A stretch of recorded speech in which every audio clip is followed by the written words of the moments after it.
आइए बैठिए, आज हम आपको दिखाएंगे सुनाएंगे गंगावतरण के पौराणिक मिथक की कहानी। कहानी तब की है जब सारा संसार तीन लोगों में बंटा और बसा हुआ था। स्वर्गलोक, भूलोक और पाताल लोक। उसी सतयुग में इक्ष्वाकु कुल के सूर्यवंशी राजा सगर ने सारे संसार को जीतने के लिए एक अश्वमेध यज्ञ का संकल्प किया। सुने सुने सुने, सब सुने। यह जितने पूरी तरह से जहां भी जाएगा वो भूमि राजा सगर की मानी जाएगी। यदि किसी ने इस अश्व को रोका या पकड़ा तो उसे सगर के 7,001 पुत्रों और उनकी अक्षात सेना का सामना करना पड़ेगा। सुने सुने सुने। भूलोक में सगर का अश्व अजमेर अपराजेय बढ़ता जा रहा था और स्वर्गलोक में बढ़ती जा रही थी देवेंद्र इंद्र की दुविधा। उन्हें लगा कि अगर सगर का प्रभाव बढ़ता रहा तो उनका इंद्रासन भी मिल सकता था। डर कर वो अश्व को रोकने की युक्ति लगाने लगे।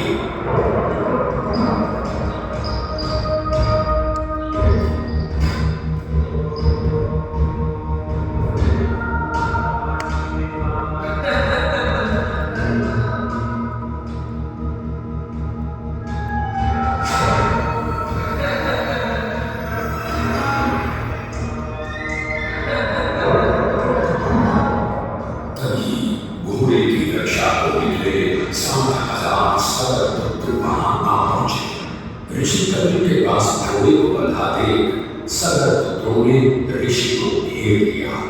आपकी होगी छठी, हमारा अश्व चुराकर साधना का नाटक चल रहा है। कपटी सन्यासी, अपना अश्व तो हम ऐसे ही ले सकते हैं, किंतु अश्वमेध का अश्व बांधने वाले को दंड देना हमारा धर्म है। आंखें खोल। वाचाल कुमारों, यदि कपिल ऋषि ने खोल दिया तो तपस्वी जो अग्नि से तुम सब हो जाओगे राख। सूर्य के वंशजों को आग से डराना है भूत। अगर तुम्हें तुरंत आंख न खोली तो अभी बिना दम की सर तेरे घर से अलग करता हूं। घोड़ा छोड़।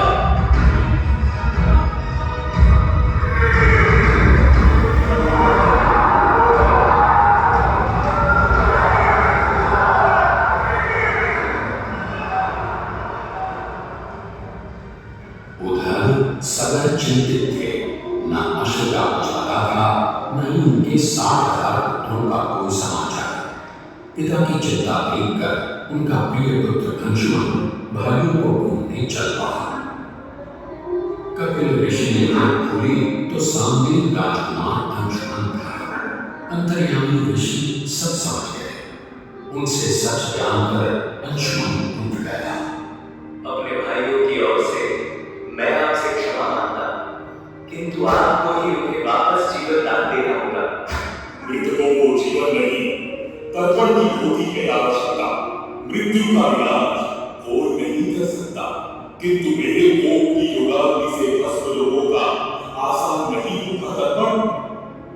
गंगा जल, केवल गंगा जल ही करेगा मुक्त उन्हें, जो भस्म हुए तेरे परिजन।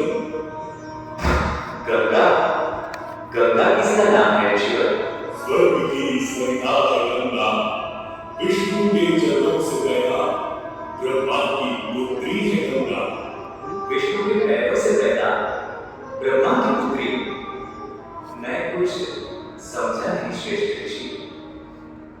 ये एक लंबी कहानी है। दानी था राजा बलि, पर करता था दम। पूरी पृथ्वी पर फैला था उसका ही आतंक। उसके आतंक को रोकने विष्णु ने धराए गुरु।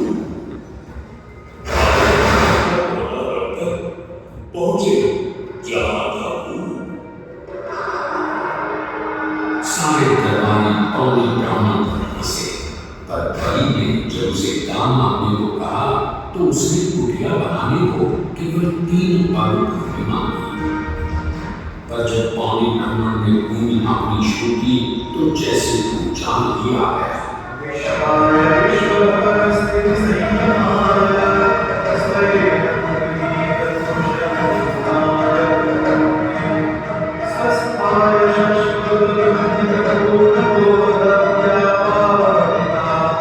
पौने ब्राह्मण ने पहले ही पल में सारी पृथ्वी नापी।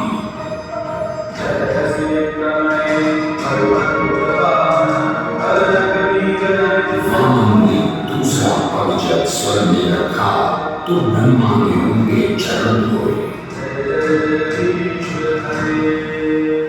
विष्णु के चरणों से निकले उस चरणामृत को ब्रह्मा ने अपने कान में भर लिया।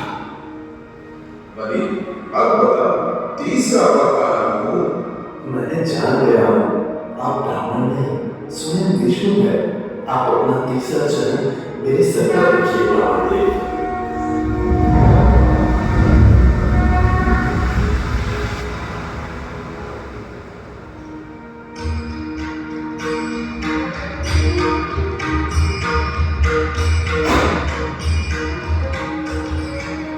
पवित्रा किंतु चंचला, आज से तू मेरी पुत्री और नाम तेरा गंगा।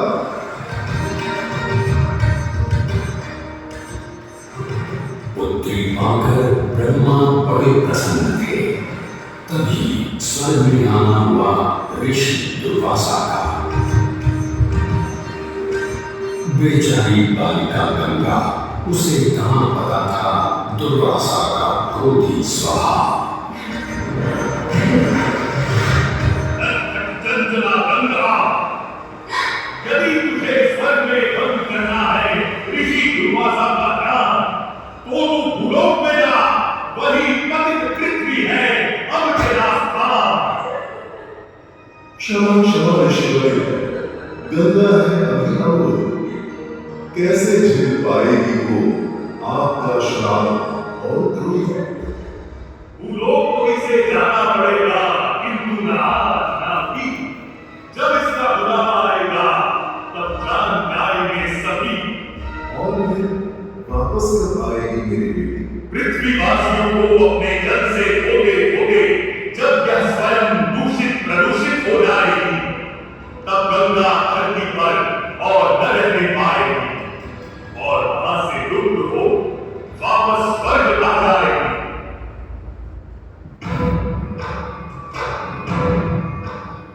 अंशुमन को अपने भाइयों के तर्पण के लिए गंगा को लाने का बहुत मन था, किंतु किसी को राजधर्म भी तो निभाना और रात भी चलाना था। देखते देखते 7 पीढ़ियां गुजर गई, पर 7 पुष्पों के बाद राजकुमार भगीरथ ने राजा बनने से 7 इनकार कर दिया। क्षमा कीजिए, क्या आवश्यक है कि राजा का बेटा भी राज संभाले? मैं पहले तपस्या करके ब्रह्मा से गंगा को बांधकर पृथ्वी पर लाऊंगा और उसके पावन पवित्र जल से अपने 60,000 पूर्वजों का तर्पण करूंगा। भगीरथ दूर एक जंगल में समाधि लगाकर बैठ गए और ब्रह्मा का आह्वान करने लगे।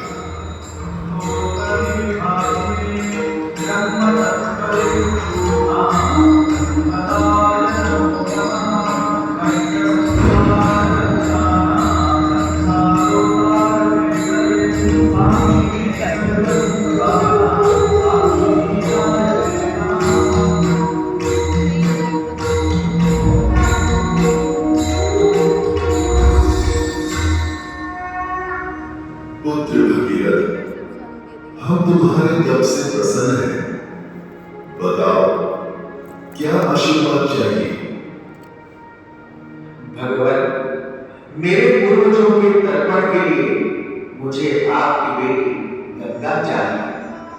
ब्रह्मा समझ गए कि गंगा के पृथ्वी पर जाने और धरतीवासियों का कल्याण करने का समय आ चुका है, पर उन्होंने एक चेतावनी दी और कहा कि यदि गंगा स्वर्ग से सीधे धरती पर गिरी तो सारी धरती ही नष्ट हो जाएगी और पृथ्वी को चीरते हुए गंगा सीधे पाताल में पहुंच जाएगी। इसलिए उन्होंने भगीरथ को सुझाव दिया कि वो भगवान शिव शंकर को मनाए, ताकि जब गंगा स्वर्ग से नीचे उतरे तो वो उसके वेग को अपनी जटा में थाम ले। भगीरथ ने एक अंगूठे पर खड़े होकर भगवान शंकर को मनाने के लिए शिव शंकर का जाप शुरू कर दिया।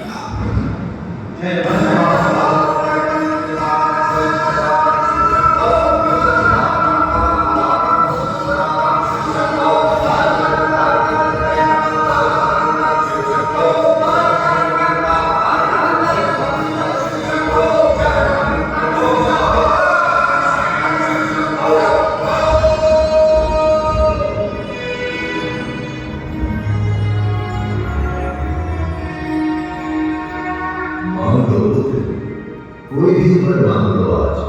प्रभु, जब गंगा स्वर्ग से धरती पर गिरे तो आप उन्हें बीच में अपनी जटाओं में साध लें, वरना पूरी धरती नष्ट हो जाएगी। शिव तैयार है, आने दो गंगा को, आने दो।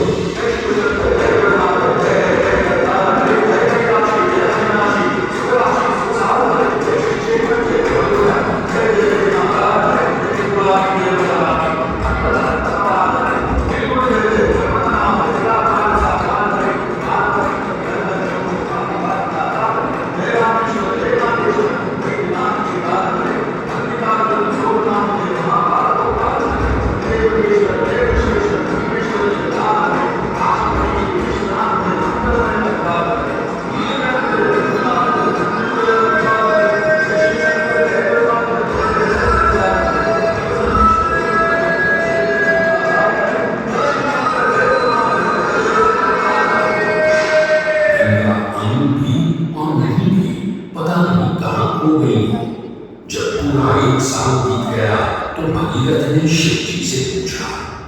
गंगाधर भोलेनाथ ने कहा कि गंगा उनकी जटाओं में ही भटक रही थी, पर फिर मुस्कुराते हुए उन्होंने गंगा को अपनी जटाओं से मुक्त कर दिया।